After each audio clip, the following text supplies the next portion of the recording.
Hey everyone, Dave here, back in the AI kitchen, and I'm excited about today's recipe because it's biscuits and gravy, but with a twist. It's keto biscuits and gravy. I don't always do keto recipes on this channel, but I do them sometimes and you guys seem to like them, and anyone can eat them, so I figure it's good to kind of mix it in, some keto, some non-keto. That way everyone can watch the channel. But keto biscuits and gravy sounds really good to me since biscuits and gravy is one of my favorite breakfasts. So let's try cooking it. So I asked ChatGPT to come up with a recipe. It did so. We're going to try it and see if it's awesome. We're going to preheat our oven to 400. All right, so we're going to start off with our dry ingredients and mixing them together. And that starts with almond flour, which we need 1.5 cups of. And I will say that I have a lot of almond flour in this house. I was going to see if I had any, and I've got like 6 things of it. And a lot of it's expired. Not this. This is the new stuff I bought. Clearly, I need to be more consistent with my almond flour cooking. But also brings the question, how serious are the expiration dates on almond flour? I don't know. I know with some stuff you can kind of ignore it. So we're putting 1.5 cups of almond flour in there. I'm using my 1/4 cup and my 1 cup because I can't find my 1/2 cup because, you know, this isn't a pro kitchen. I lose stuff all the time. Half the episodes I can't find the thing I need. And into that we're going to add baking powder. I like this Rumford stuff because it doesn't have like the aluminum taste. Some of it tastes like aluminum. You gotta be careful with that. A tablespoon of it, so quite a bit, because you want your biscuits to rise. I know you're supposed to use this little side thing you guys told me. So 1 tablespoon of baking powder goes in there. There actually was a place in North Carolina called Rise Biscuits that was not that great. It was all hype, and maybe it was Rise Donuts. I've been Rise Donuts. What do I know? Then we're gonna add a teaspoon, which this is weird. I'll be honest, this is weird. Garlic powder and onion powder to biscuits. Like, generally with biscuits, they're pretty basic. And this has another really weird ingredient that I still can't decide if I want to put in because it says optional, but keep watching and you'll see what I decide to do because I don't know yet. So that's a teaspoon of garlic powder, teaspoon of onion powder. It is gonna be a sausage gravy. You could obviously make a different gravy, but that's what we're making today, is sausage gravy. Then we want 1/2 teaspoon of salt. And based on my genius knowledge of baking, that helps it rise because the baking powder and science. And then the final thing that goes in there is 1/4 teaspoon of black pepper, like so. And then we just want to stir it up. Now I did want to say I got a couple funny comments. One of the comments that I get almost every video is that was hard to watch. That was on a different recipe, but basically it's on all the recipes. I think if I ever make merch, I want it to be a t-shirt that said, like, Cooking with Dave, that was hard to watch. I think that would be, that would be the merch for me.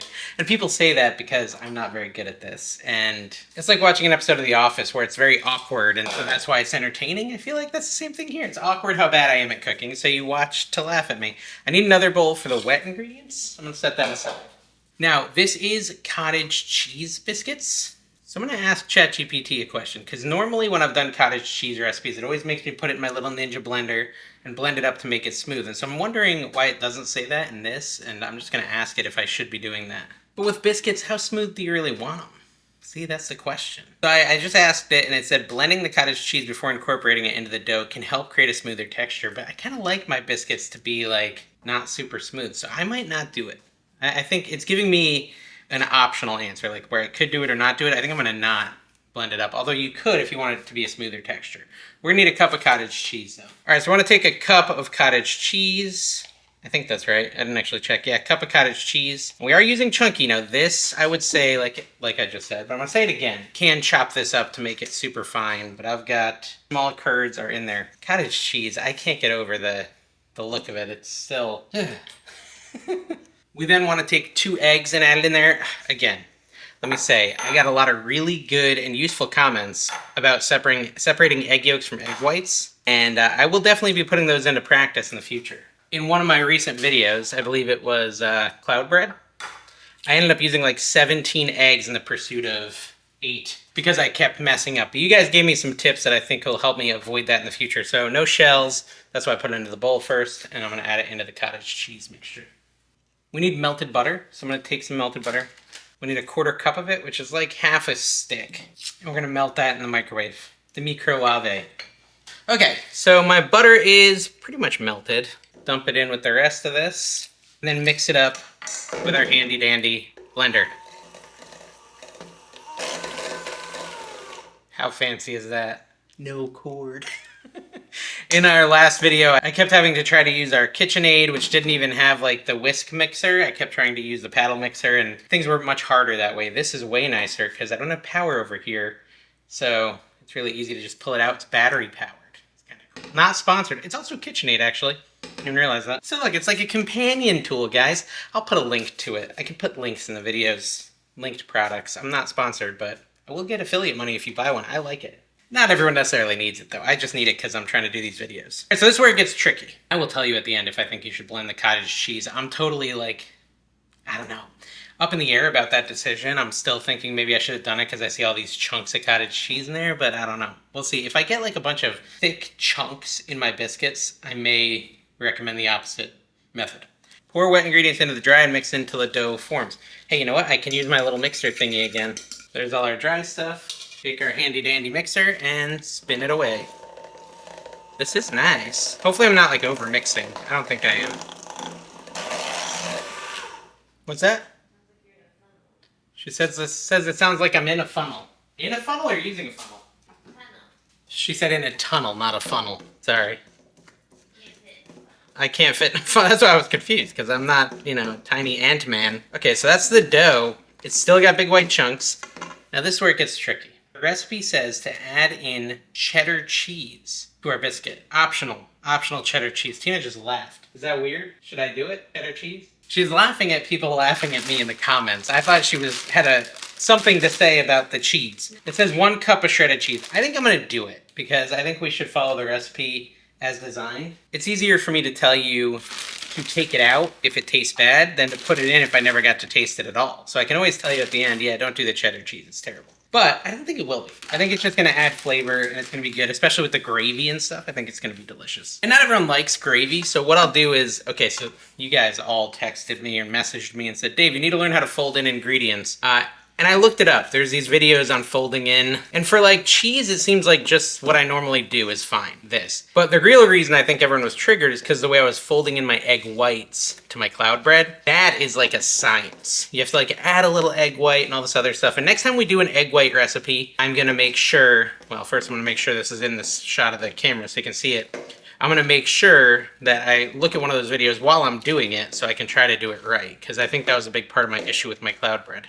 All right, so that's like the cheddar cheesy biscuit mix. All right, guys, I'm over here trying to use this stupid parchment paper. No one's given me any advice, as far as I can tell in the comments, on how to properly do parchment paper. I'm just sitting here like ripping off pieces, cutting with scissors. How do you do it right? Like, is there some sort of like perfectly sized parchment paper I could buy that I don't have to do all this? Look at this. I think this is one of my best ripping jobs ever. Boom, parchment paper lined pan. So here's the thing. I have like, I would say in my recipes, in my videos, I have like an 80% success rate. 80% of the recipes end up being pretty solid, like worth making. And then I've got like 20% that are just nightmare fuel. Just total nightmare. And I want to tell you about one of my most insanely horrifying nightmare fuel episodes ever. Because sometimes like I make a nightmare fuel episode, I'm like, man, I don't even want to release this. This is embarrassing, right? But I do it anyway, because, you know, deprecation, you know, that's just me. But there's this one episode I recently did with the cloud bread. And a lot of people, like, were loving it. They're like, oh, this is the best episode ever. And I just kept screwing up. The whole time I'm screwing up. I finally did get something that tasted pretty good, but I screwed up, like, half the time.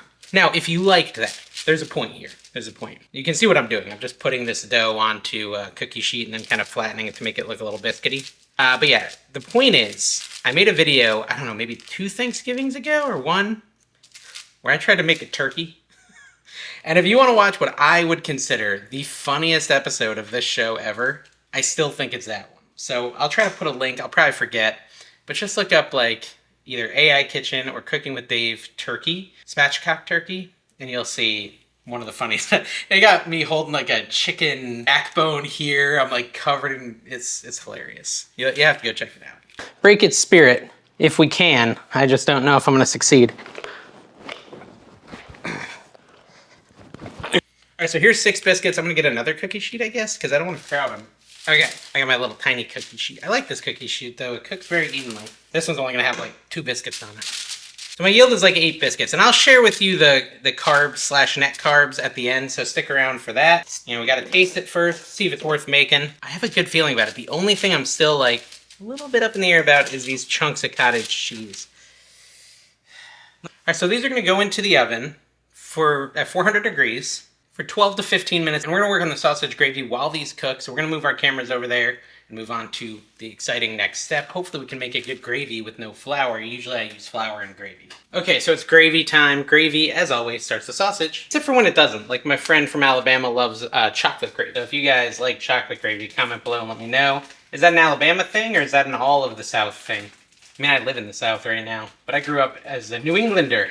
Yeah, I think it's funny because like New Englanders all like, well, at least me and most of my friends wanted to move down south because it was always so cold up there. And then my kids all want to move up north because it's so hot down here in Florida. So yeah, where's the happy medium? All right, so I'm taking up some sausage, putting it on a skillet. It's on the stovetop. See, set the heat to like medium high, didn't put oil on it, and we're just gonna brown that up. We're gonna let it cook for like 5-10 minutes till it's nice and brown. And then we're gonna move to the next step. I will say, while you're browning your sausage, which I'm still doing, you can get some of the ingredients ready for the next steps. One of those would be 2 tablespoons of butter, not melted or anything, just standard butter. 2 tablespoons, set that near your skillet so it's ready to go. So let's see, there's 1 carb in a tablespoon, there's 16 tablespoons. So a cup is 16 tablespoons, or a cup is 16 tablespoons, so the 16 carbs in the cream. Obviously you're not gonna eat all the cream. You know, with anything, it's low carb unless you eat it all. Buy a 16 pack of protein bars that are 1 carb each and you eat them all, you're gonna have 16 carbs. So 1 cup of heavy cream. I'll give you the total carb count at the end. And I think the way to do it would be to give you the total carb count of all the sausage and gravy and the carb count per biscuit, or maybe all the batter, so you kind of do the math depending on your portion sizes. So I've got my 1 cup of heavy cream set aside for not for yet, not for now, but in a minute. And I hear my sausage is starting to sizzle, so that's when I'm gonna kind of start turning it over and stuff. We're gonna need a fancy dancy ingredient called xanthan gum. Xanthan gum, the gluten-free baking ingredient for thickening, an ideal substitute for gluten in most gluten-free cooking. 0 carbs. You're gonna end up needing a half a teaspoon of that. So that might be something you just want to buy and keep in the house if you're doing keto. All right, another thing, you'll hear the sausage is starting to really sizzle now. We're gonna need a half a cup of unsweetened almond milk as well. So I'm gonna go ahead and get that ready as well. Maybe I won't measure it. I'll just use that same other measuring cup, but here it is. We're gonna do a half cup of that in a minute. Not yet. I just think it's good to have it all ready, right? If we're gonna do it on the fly, we should have it all ready to go. We're also gonna need the garlic powder, the onion powder.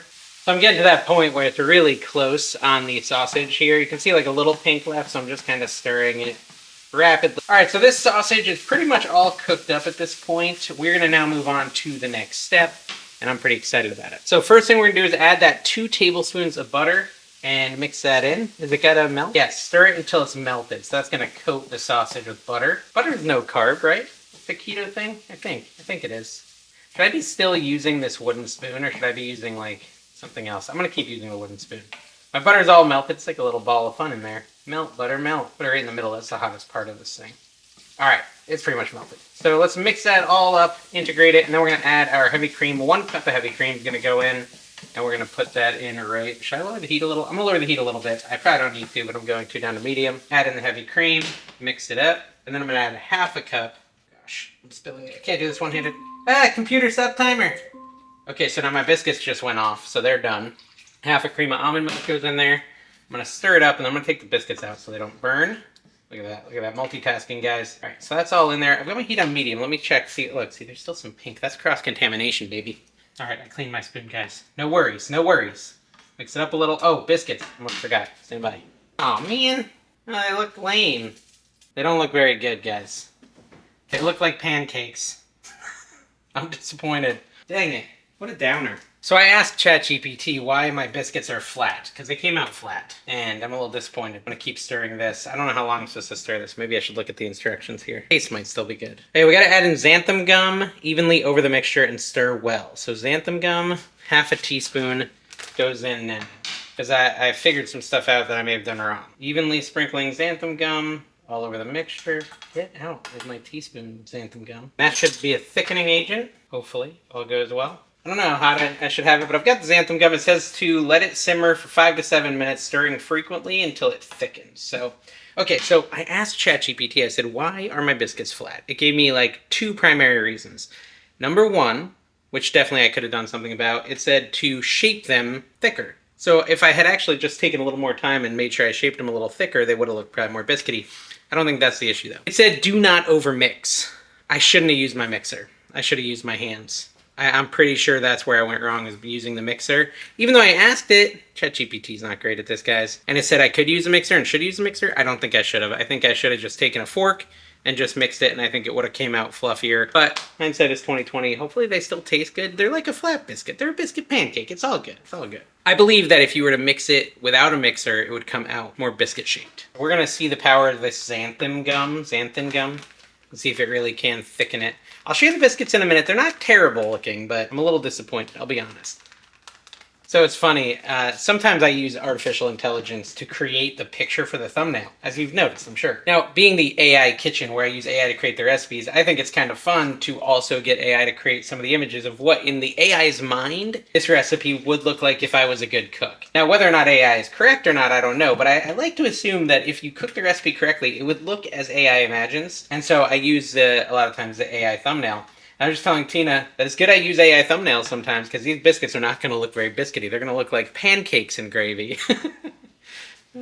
This is a biscuit. This is where we're at with the biscuit. See how it's like more of a pancake consistency? It actually does look good, but you know, even the inside looks pretty good.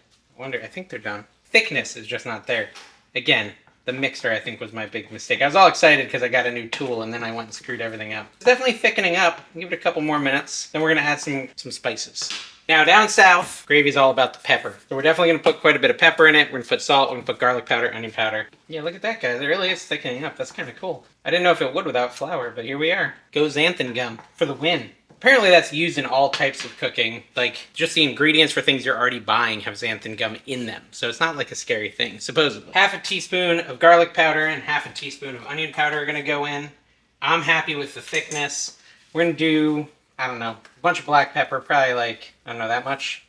And then a little bit of salt. You're not supposed to go salt to the pan, but, you know, I'm just a crazy boy like that. Mix it up. Looks pretty good. Looks pretty good. I would say it was probably a teaspoon of black pepper and a little more than a half a teaspoon of salt. I like it to be peppery. I almost want to put more pepper in it, but I can always add that later. But yeah, hey, it looks like gravy. Keto gravy. We got keto biscuits ready to try. We're going to switch sides and we're going to try all this and see how it comes out. I really am quite happy with how the gravy came out. That looks really good. That looks like a really good gravy. The biscuits, as I said, they're more like pancakes. You know, they kind of feel biscuity. I don't know. I don't know about the biscuits. Let's try one with butter first. Now, a lot of people who don't like gravy will just do this. They'll just take the biscuit. I'm just gonna take half of it. Throw some butter on it, maybe some jam. But jam obviously isn't keto, so we're not gonna do that. And just spread it on there and try it with butter and see how it comes out. That's gonna be our first test. Although I kind of like my butter melted. Should I microwave it? Where do I put this? I'm bad at this. I'm gonna just try it. Yeah. It's really tasty, and it does kind of have a biscuity consistency. Again, I think I kind of screwed it up a little bit, but anyways, that happens. Let's try it with gravy on it. That's the real question. And does it really, listen, here's the way I look at it, especially with keto. A lot of times people are in keto, they're not necessarily finding a ton of keto options out there, so you have to be creative and get to cooking. And even if you don't have a lot of cooking experience, you want to find keto recipes you can cook.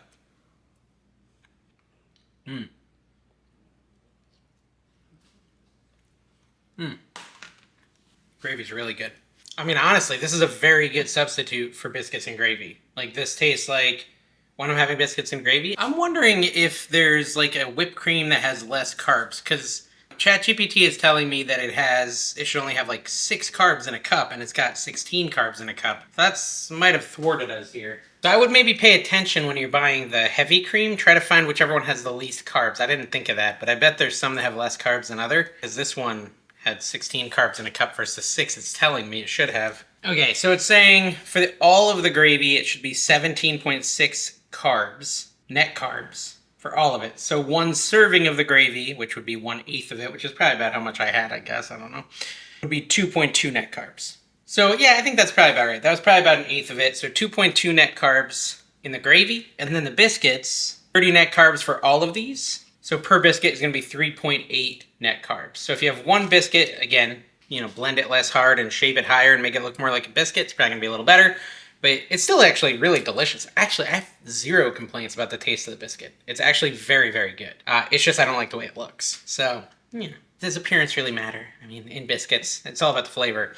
So 3.8 net carbs, 2.2 net carbs. That's a grand total of 6 net carbs per biscuit with gravy on top. It's really not bad. That usually falls within most people's macros. If you like this video, guys, make sure you subscribe, hit the like button. Come back next time. We're going to do a mix. We're going to do keto recipes, we're going to do normal recipes, and it's all here in the AI Dave kitchen.